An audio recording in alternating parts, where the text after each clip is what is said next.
कैसे हैं आप सभी? आई होप आप लोग अच्छे होंगे। और क्लास 7 आज आप सभी के लिए मैं न्यू चैप्टर लेकर आई हूँ। वो है हमारा चैप्टर नंबर 12 और जिसका नाम है फॉरेस्ट। ठीक है, आप में से बहुत सारे बच्चे कभी ना कभी फॉरेस्ट विजिट के लिए गए होंगे। कोई एजुकेशनल टूर पे गया होगा या किसी घूमने के पर्पज से गया होगा। लेकिन अगर कोई नहीं गए हैं तो कोई बात नहीं, आज हम फॉरेस्ट के बारे में थोड़ा सा नॉलेज गेन करेंगे, थोड़ा सा समझेंगे कि कैसा होता है फॉरेस्ट। तो फिर आप भी कभी जब जाएंगे तो आपको चैप्टर अच्छे से याद आ जाएगा। ठीक है, तो इसी के साथ मैं आपकी शिक्षा मैम, हम आज का न्यू चैप्टर स्टार्ट करते हैं फॉरेस्ट। ठीक है, सबसे पहले बच्चों हम देखेंगे कि फॉरेस्ट क्या होता है। अगर आपसे कोई पूछा जाए व्हाट इज फॉरेस्ट तो क्या होगा? फॉरेस्ट का मीनिंग हिंदी में हम जंगल तो बोल देते हैं, लेकिन फॉरेस्ट को डिफाइन करना भी आना जरूरी है। ठीक है, तो फॉरेस्ट क्या होता है?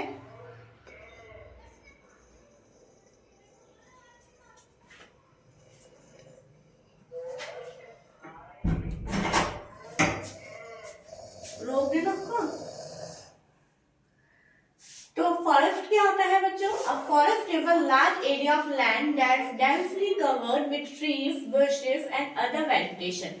फॉरेस्ट एक ऐसी जगह है, सबसे पहली बात तो बहुत लार्ज एरिया है और जो कि पूरी तरीके से बहुत ही घने रूप से बहुत सारे अलग अलग ट्रीज, बुशेस और बहुत सारे अलग अलग प्लांट्स से वो घिरा हुआ होता है। जैसे कि अगर आपसे पूछा जाए टाइप ऑफ प्लांट्स कौन से होते हैं, तो हमारे ट्रीज होते हैं, हर्ब्स होती है, शर्ब्स होती हैं, बुशेस होती हैं, ठीक है, क्रीपर्स होते हैं, क्लाइंबर्स होते हैं।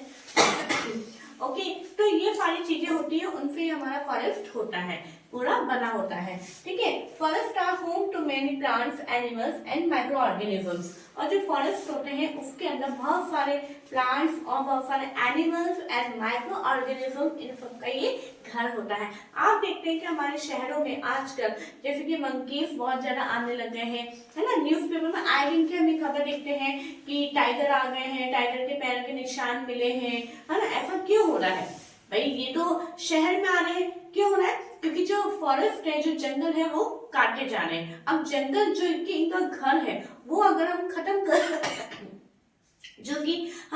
देंगे तो क्या होगा? ये बेचारे जो जानवर हैं वो क्या होगा? वो शहरों की तरफ ही आने लगेंगे। यही सबसे बड़ा इनका रीजन है। तो हम यहाँ पे कहेंगे कि जो फॉरेस्ट है वो बहुत सारे एनिमल, प्लांट्स और माइक्रो ऑर्गेनिज्म का घर भी कहलाता है। ठीक है बच्चों, अब देखिए, अब हमारा नेक्स्ट टॉपिक आता है लेयर्स इन द फॉरेस्ट। यानी जो फॉरेस्ट है उसमें जो अलग अलग टाइप्स के प्लांट्स हैं, जैसे कि अभी मैंने बताया आपको, तो वो जिस तरह से रहते हैं वहां पे, तो एक फॉरेस्ट की अलग अलग लेयर्स हमें देखने को मिलती है। कैसे देखने को मिलती है? तो फर्स्ट पॉइंट है हमारा कैनोपी। कैनोपी क्या होता है वो देखेंगे। A roof of cover form over the short plants by the branches of tall trees is called a canopy। क्या होता है कि जो छोटे प्लांट्स की जो रूफ होती है, ठीक है, उसके ऊपर बड़े जो ट्रीज होते हैं उनकी जो ब्रांचेस होती है उनके द्वारा वो उसको पूरा कवर कर दिया जाता है, उसको हम बोलते हैं कैनोपी। ठीक है, तो कैनोपी क्या है? ये भी एक फॉरेस्ट की लेयर है। नेक्स्ट आता है हमारा क्राउन। क्राउन क्या होता है? नाम से पता चल रहा है, the branchy parts of trees above the stem is called crown. यानी जो स्टेम से थोड़ा सा ऊंचाई पे और एक तरह से ब्रांचेस पार्ट्स उसके निकले हुए होते हैं, उसको हम क्या बोलते हैं? क्राउन बोलते हैं। ठीक है, नेक्स्ट आता है हमारा अंडर स्टोरीज। अंडर स्टोरीज क्या होता है बच्चों? The different horizontal layers of plants found at different heights just below the canopy are called under story. यानी क्या होता है? कैनोपी से थोड़ा सा नीचे, लेकिन अलग अलग प्लांट्स की अलग अलग साइज पे जो हॉरिजॉन्टल लेयर्स बनती है उन्हें हम क्या बोलते हैं? अंडर स्टोरीज बोलते हैं। एक थोड़ा थोड़ा सा ऊपर ऊपर इस तरह से लेयर्स बनती जाती है, उन्हें हम बोलते हैं अंडर स्टोरी। ठीक है, नेक्स्ट हमारा टॉपिक आता है बच्चों फॉरेस्ट फ्लोर। फॉरेस्ट फ्लोर यानी जो जंगल का फर्श होता है वो कैसा होता है वो हम देखेंगे। ठीक है, the forest floor is the bottom layer of a forest made up of dead and decaying plants and animal matter। क्या होता है फॉरेस्ट फ्लोर पे? देखिए क्या होता है, आप वो चीजों को थोड़ा सा ध्यान करिए कि जब आप कभी किसी पार्क में गए होंगे, वहां पे जहाँ पे बहुत सारे प्लांट्स उगे होते हैं, तो वहां के नीचे जमीन पे क्या होता है? बहुत सारे पेड़ों की पत्तियां, ब्रांचेस, छोटे छोटे ट्विग्स जो होते हैं वो वहाँ पे बिखरे हुए होते हैं, है ना। और क्या होता है? छोटे छोटे जैसे माइक्रो ऑर्गेनिजम्स होते हैं उसके अंदर, आंट्स होती है, बीटल्स होती है, मशरूम हमें उगे हुए नजर आते हैं, तो वो सारी चीजें होती है। और जब हम उसमें हाथ लगाते हैं तो वो हमें कैसी नजर आती है, एकदम सॉफ्ट, मॉइस्ट, वार्म सी नजर आती है। तो वहां पे और आप देखते हैं जो गार्डनर होता है वो टाइम टाइम पे उसकी सफाई करता है, लेकिन फॉरेस्ट में तो ऐसा कोई गार्डनर नहीं है। तो क्या होता है, वो वहां पे वहीं पे रखी हुई रहती है सारी चीजें, और वहीं पे ही जितने भी माइक्रो ऑर्गेनिजम्स होते हैं उन पे रहते हैं और उनको डेड और डिकेइंग मैटर के ऊपर रहते हैं, जिससे कि वो जो फॉरेस्ट फ्लोर है वो बहुत ज्यादा क्या होती है, ह्यूमस भी होती है। तो उस लेयर को हम क्या बोलते हैं, फॉरेस्ट फ्लोर बोलते हैं। ठीक है, it is the darkest layer of the forest. और ये फॉरेस्ट की सबसे डार्केस्ट लेयर, जैसे कि मैंने बताया था, वो अंदर ही जब फड़ रही है, गल रही है, तो कैसा होता है, वो काली काली लेयर बन जाती है। ठीक है, आई होप आपको चीज समझ में आ रही होगी। नेक्स्ट हमारा टॉपिक है फूड चेन। फूड चेन क्या होता है, ये बहुत ही इंपॉर्टेंट टॉपिक है, आपको समझ में आना चाहिए। Green plants prepare their on food. सबसे पहले आपको ये पता होना चाहिए कि आपने फर्स्ट चैप्टर में भी पढ़ा था कि जो सॉरी जो हम फूड कहाँ से लेते हैं, प्लांट से लेते हैं। हम फूड कहाँ से लेते हैं, प्लांट से लेते हैं। तो जो प्लांट्स है वो क्या कहलाते हैं, प्रोड्यूसर कहलाते हैं। क्या कहलाते हैं, प्रोड्यूसर्स। क्यों, क्योंकि प्लांट ही उसको फूड को प्रोड्यूस कर रहा है, इसलिए हम उन्हें क्या बोलते हैं, प्रोड्यूसर बोलते हैं। और प्लांट से जब हम फूड लेते हैं तो हम क्या हो गए, कंज्यूमर हो गए। क्या हो गए, कंज्यूमर। तो यहाँ पे इसलिए लिखा है कि green plants prepare their on food. जो प्लांट है उसको अपना फूड किसी से नहीं लेना, वो अपना खाना खुद ही प्रिपेयर करते हैं। और other animals ultimately depend on plant for their food. और उसके अलावा प्लांट्स के अलावा जितने भी सारे एनिमल्स हैं वो किसके ऊपर डिपेंड करते हैं, अपने फूड के लिए प्लांट्स के ऊपर डिपेंड करते हैं। ठीक है, यहाँ पे अगर मैं एक वर्ड लिखना चाहूँ, ठीक है, डिपेंड के आगे अगर मैं एक वर्ड लिखना चाहूँ, डायरेक्ट एंड इनडायरेक्ट, तो आप यहाँ पे इसको मेंशन कर सकते हैं। क्यों लिखा मैंने कि डायरेक्ट, तो क्या हो गया, जैसे कि मान लो मैं गई और मैंने प्लांट से एक एप्पल लिया और मैंने खा लिया, तो वो क्या हो गया, डायरेक्ट। ठीक है, लेकिन इनडायरेक्टली वे में क्या होता है, वो हमें फूड चेन के द्वारा भी समझते हैं। जैसे देखिए ग्रास है, ग्रास क्या होता है, एक प्लांट प्रोडक्ट हो गया।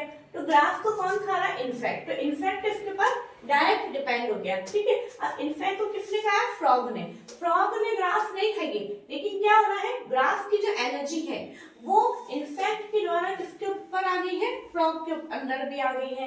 इसी तरह फ्रॉग को किसने खाया, स्नेक ने। अब स्नेक के अंदर जो भी एनर्जी आएगी, ठीक है, वो कौन कौन सी होगी, वो ग्रास की भी होगी, क्योंकि ग्रास को इंसेक्ट ने खाया और इंसेक्ट को फ्रॉग ने खाया। तो इन तीनों की एनर्जी किसके अंदर आएगी, स्नेक के अंदर। तो ये सब होता है हमारा इनडायरेक्टली डिपेंड होना। ठीक है बच्चों, तो अब आप देख रहे हैं यहाँ पे कि फूड के लिए एक से दूसरा एनिमल जो है एक दूसरे के ऊपर डिपेंड हो रहा है। तो क्या हो रही है, एक फूड चेन बन रही है। क्या बन रही है, चेन बन रही है, इसलिए हम इसको क्या बोलते हैं, फूड चेन। ठीक है, this is a food chain. अब आपसे पूछा जाएगा food define food chain. Food chain को आप डिफाइन करिए, तो क्या होता है food chain, it is the flow of energy. क्या ये एनर्जी का फ्लो हो रहा है इन अ sequential manner where one organism eats the other, जहाँ पे एक ऑर्गेनिज्म दूसरे के द्वारा खाया जाता है and itself is eaten by another in turn, और फिर बाद में ये खुद भी किसी और के द्वारा खाया जाता है। A food chain clearly explains the interdependence of various organisms in the environment। और ये जो फूड चेन है एकदम स्पष्ट रूप से ये क्लियर करती है, एक्सप्लेन करती है कि हमारे एनवायरनमेंट में जो अलग अलग ऑर्गेनिजम्स हैं वो एक दूसरे के ऊपर इंटरडिपेंडेंट है ना।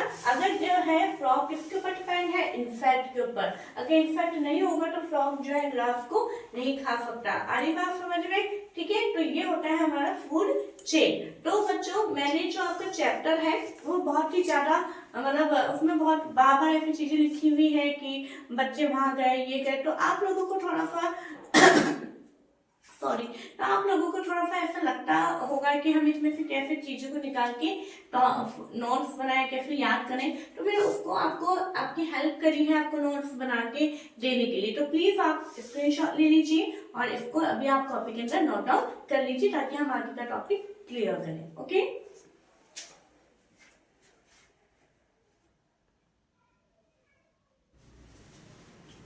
ओके बच्चों, अब देखिए, अब हमारा नेक्स्ट टॉपिक है फॉरेस्ट और डायनेमिक एंटिटी।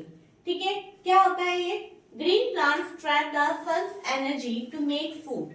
देखिए, हमने जैसा कि मैं वापस रिपीट करूंगी बात को कि हमने एक बार जो है प्लांट्स वाला चैप्टर पढ़ा था, उसके अंदर हमने देखा था कि जो प्लांट्स होते हैं वो अपना खाना कैसे बनाते हैं? फोटोसिंथेटिक प्रोसेस के द्वारा। अब फोटोसिंथेटिक में सबसे मेन उनको क्या चाहिए? सन्स एनर्जी, यानी सूर्य की ऊर्जा।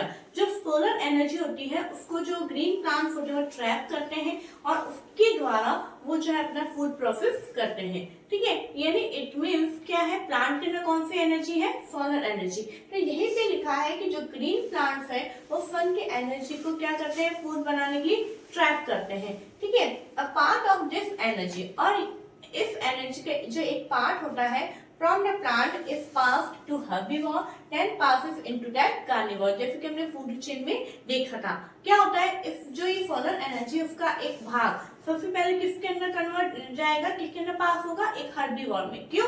क्योंकि जो हर्बीवोर होते हैं, जो प्लांट ईटर एनिमल्स होते हैं, जो शाकाहारी जंतु होते हैं, वो क्या खाते हैं? प्लांट प्रोडक्ट्स खाते हैं। तो जो प्लांट की एनर्जी है वो कौन लेगा? किसके अंदर पास होगी? हर्बीवोर के अंदर। अब जो कार्निवोर जो है, जो एनिमल ईटर एनिमल्स है, जो एनिमल यानी जो मांसाहारी जंतु है, वो क्या खाते हैं? हर्बीवोर्स को खाते हैं। जैसे कि मैंने आपको फूड चेन में बताया था। तो जो हर्बीवोर्स के अंदर जो एनर्जी है, जो सोलर एनर्जी हर्बीवोर के अंदर आई है प्लांट के द्वारा, वो एनर्जी किसके अंदर पास होगी? कार्निवोर के अंदर। ठीक है, फिर क्या लिखा है?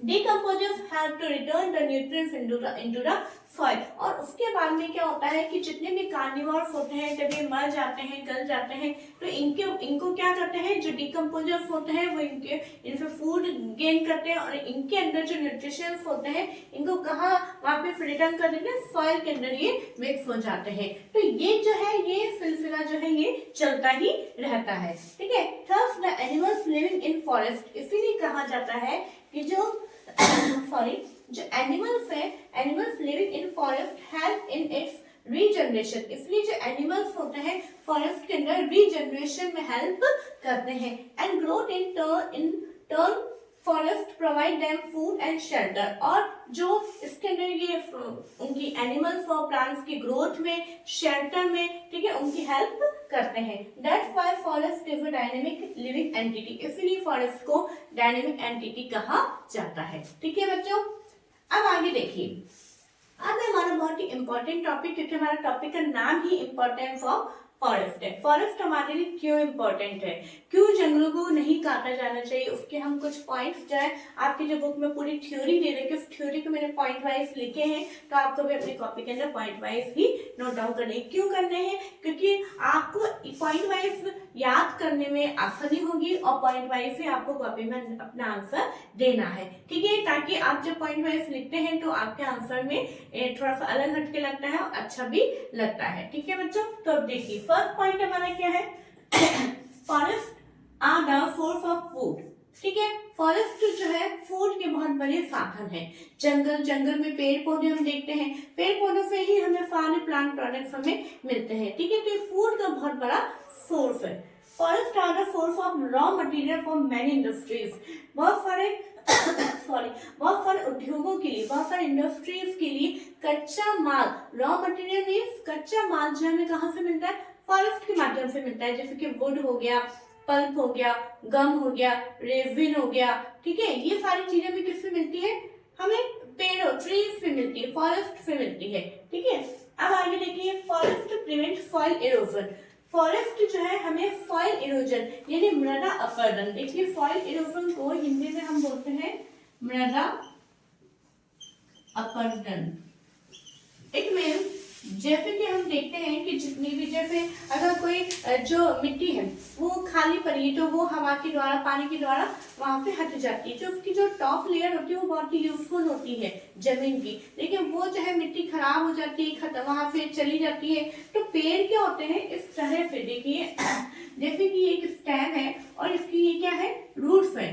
ठीक है, रूट्स है, और यहाँ पे अभी रूट्स ने क्या कर रखा है? इस मिट्टी को जो है एक तरह से पकड़ के रखा हुआ है, जमा के रखा हुआ है। तो ये जो मिट्टी है वो क्या है, इसके साथ में बंध गई है। अब बंध गई तो ये जो है मिट्टी कहीं भी नहीं जाएगी। लेकिन यहाँ पे एक तरह से खाली मिट्टी है, यहाँ पे कोई भी ट्री नहीं लगा हुआ है, तो क्या होगा, हवा आएगी इसको ले जाएगी, पानी आएगा इसको बहा के ले जाएगा। तो जो फॉरेस्ट होते हैं, जो जंगल होते हैं, जहाँ पे बहुत पास में बहुत सारे ट्रीज होते हैं, वो मिट्टी को क्या करते हैं, जड़ों के माध्यम से पकड़ के रखते हैं ताकि मिट्टी खराब ना हो।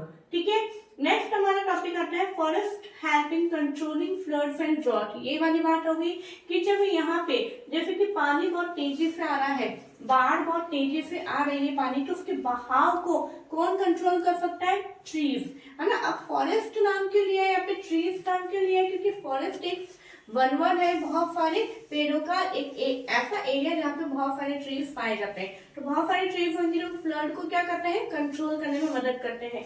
अभी ड्रॉट में कैसे हेल्प करते हैं, यानी अकाल में जैसे क्या होता है कि पेड़ जो होते हैं उनकी जड़ें बहुत लंबी लंबी होती है ना। तो जब कभी बारिश नहीं होती है तो इनकी जो जड़ें बिल्कुल डीप होती है, वहां पे जमीन का जो पानी होता है उसको ये एब्जॉर्ब करके ये प्लांट अपने काम को चलाते हैं। ठीक है बच्चों, अब नेक्स्ट देखिए forest are home to animals. जैसे कि हम पढ़ चुके हैं कि फॉरेस्ट जो है वो एनिमल्स का घर होता है। हम जितने भी देखते हैं, बर्ड्स हो गए हैं, मंकीज हो गए, जितने भी वाइल्ड एनिमल्स हो गए, वो कहाँ रहते हैं, वो जंगल के अंदर रहते हैं। जैसे कि टाइगर है, लायन है ना, डियर है और बियर है, बहुत सारे एनिमल्स है ना। ठीक है, आप जब कभी हाईवे पे जाते हैं तो आपको कोई एक ऐसा जानवर बाहर निकलता हुआ नजर आ जाता है। क्यों, क्योंकि वो जंगलों में रहते हैं, जंगलों से कभी वो बाहर निकल जाते हैं। ठीक है, अब देखिए forest are also home for many tribal people. और बहुत सारे जंगलों के अंदर बहुत सारी आदिवासी जातियों के लोग भी रहते हैं। आदिवासी जातियों के लोग जो है शहरों में नहीं रहते हैं, वो जंगलों में ही रहना पसंद करते हैं। तो अगर जंगल नहीं होंगे तो उनको भी बहुत ज्यादा नुकसान होता है। Okay, next point is forest maintain the level of oxygen and carbon dioxide in the air. अब क्या होता है, अभी देखिए हमने कहा था कि जो फॉरेस्ट है वो फोटोसिंथेटिक प्रोसेस करते हैं। तो फोटोसिंथेटिक प्रोसेस में क्या होता है कि वो कार्बन डाइऑक्साइड गैस को तो लेते हैं और ऑक्सीजन गैस को बाहर रिमूव करते हैं। ठीक है, कार्बन डाइऑक्साइड गैस को लेते हैं और ऑक्सीजन को रिमूव करते हैं। तो जब एयर के अंदर बहुत ज्यादा मात्रा में अगर कार्बन डाइऑक्साइड हो रही है तो उस कार्बन डाइऑक्साइड को ये ले रहे हैं और ऑक्सीजन को रिलीज कर रहे हैं। तो क्या होता है, एयर के अंदर कार्बन डाइऑक्साइड और ऑक्सीजन दोनों का बैलेंस ये बना के रखते हैं। ठीक है, नेक्स्ट आता है हमारा forest are helpful in controlling global warming. अब जब ये कार्बन डाइऑक्साइड के लेवल को कंट्रोल कर रहे हैं तो ऑब्वियस सी बात है, जब कार्बन डाइऑक्साइड का लेवल कंट्रोल हो जाएगा तो ग्लोबल वार्मिंग का लेवल भी कंट्रोल हो जाएगा। ग्लोबल वार्मिंग क्या होती है, जब कार्बन डाइऑक्साइड जो है उसकी मात्रा बहुत ज्यादा हो जाती है हमारे एनवायरमेंट के अंदर, तो उसको हम बोलते हैं ग्लोबल वार्मिंग। लेकिन जब कार्बन डाइऑक्साइड का लेवल कंट्रोल हो जाएगा तो उसको तो ये ऑटोमेटिकली ग्लोबल वार्मिंग को भी कंट्रोल कर लेगा।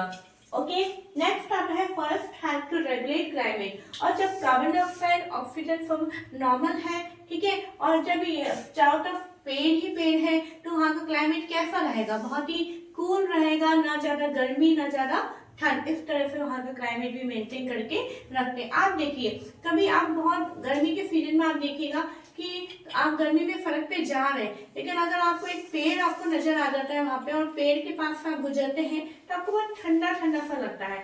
क्यों, क्योंकि जो प्लांट्स है ना, अभी थोड़ा सा टॉपिक अलग हो जाता है लेकिन मैं बता देती हूँ कि जो प्लांट की जो लीफ होती है इनमें से देखिए, जैसे कि प्लांट की जो लीफ है, इसकी लीफ में से जो स्टोमेटा होते हैं, स्टोमेटा में से जितना भी प्लांट का एक्सेस वाटर होता है वो वेपर बन के बाहर, वेपर के द्वारा बाहर निकलता है। ठीक है, इस प्रोसेस को हम बोलते हैं ट्रांसपिरेशन। क्या बोलते हैं, ट्रांसपिरेशन प्रोसेस बोलते हैं। ये आपकी नॉलेज के लिए बता रही हूँ, है ना। अब जहाँ पे इतने एरिया में अगर हमारे प्लांट उगा हुआ है, इतने एरिया पे इसकी ये लीफ है, तो ये जो पानी वेपर बन के उड़ रहा है तो यहाँ का एयर कैसा होगा, ठंडा ठंडा होगा। क्यों, क्योंकि इस एयर में क्या प्रेजेंट है, वाटर ड्रॉपलेट्स प्रेजेंट है। ठीक है, तो इस तरह से क्लाइमेट को भी अच्छा करके रखते हैं। ओके बच्चों, अब इस चैप्टर का लास्ट टॉपिक है डिफॉरेस्टेशन। डिफॉरेस्टेशन क्या होता है, The cutting down of trees on a large scale is called deforestation। एक पेड़ को काटने की बात नहीं हो रही है यहाँ पे, क्या लिखा है, लार्ज स्केल, यानी पेड़ों को बहुत बड़े लेवल पे जब काटा जाता है तो उसको हम क्या बोलते हैं, डिफॉरेस्टेशन। और पेड़ों को काटने के साथ ही जंगल खत्म हो रहे हैं। लेकिन क्या रीजन है, the main reason of deforestation are population, हमारी जनसंख्या। जैसे जैसे लोग बढ़ते गए, पॉपुलेशन इंक्रीज होती गई, तो वैसे सारी डिमांड्स भी बढ़ती गई। डिमांड्स बढ़ने के साथ साथ में क्या किया गया कि जंगलों को खत्म किया जाने लगा। एक बार पढ़ लेते हैं हम topic. Our population is increasing day by day. To feed the increasing population, forests are clean and the land is used for agriculture। अब आपको रहने के लिए घर चाहिए, है ना, आपको फैक्ट्रीज बनानी है, आपको खेती बाड़ी करनी है, तो उसके लिए आपको जमीन चाहिए। तो वो जमीन को लेने के लिए क्या कर रहे हैं, जंगल खत्म कर रहे हैं। ठीक है, agriculture purpose, to build houses, industries, roads etcetera. Okay बच्चों, अब यहाँ पे जो डिफॉरेस्टेशन है उसका हमारे लिए समाधान क्या है, सॉल्यूशन तो निकालना चाहिए। तो सॉल्यूशन हमारा एफॉरेस्टेशन। एफॉरेस्टेशन यानी वृक्षों को लगाना। ठीक है, यानी हम जहाँ पेड़ काट रहे हैं तो वहां पे हमें पेड़ और लगाने भी चाहिए, ताकि जो है पेड़ हमारे कम ना हो और हमारा जो एनवायरनमेंट है वो ठीक रहे, ग्लोबल वार्मिंग ना हो। आप देख रहे हैं आजकल बहुत ज्यादा गर्मी हो रही है, क्यों, क्योंकि ग्लोबल वार्मिंग बहुत ज्यादा बढ़ती जा रही है। ठीक है बच्चों, तो इसी के साथ हमारा ये फॉरेस्ट चैप्टर जो है खत्म होता है। आई होप आपको समझ में आया होगा। मैंने बहुत छोटे रूप में एक तरह से समराइज करते हुए इस चैप्टर को पढ़ाया है, ताकि आपको मेन की पॉइंट्स आपको समझ में आए। ठीक है, अगर ये वीडियो अच्छी लगी है तो प्लीज इस वीडियो को लाइक करें, और शिक्षिता 5 पॉइंट जो चैनल आप देख रहे हैं, इस चैनल को ज्यादा से ज्यादा आप लोगों को शेयर करें, क्योंकि अगर आप शेयर नहीं करेंगे तो जो यहाँ इतनी मेहनत हो रही है वो सब वेस्ट हो जाएगी। ठीक है, और अगर आपको 1% की भी हेल्प मिल रही है इन नोट्स से, तो आपको मैं ये चाहती हूँ कि आपको अपने फ्रेंड्स को, अपने क्लासमेट्स को जरूर से इसको शेयर करना चाहिए। ठीक है, ओके, अगर वीडियो एक बार फिर कहूंगी अच्छी लगी तो प्लीज लाइक करें, शेयर करें, सब्सक्राइब करें। Thank you.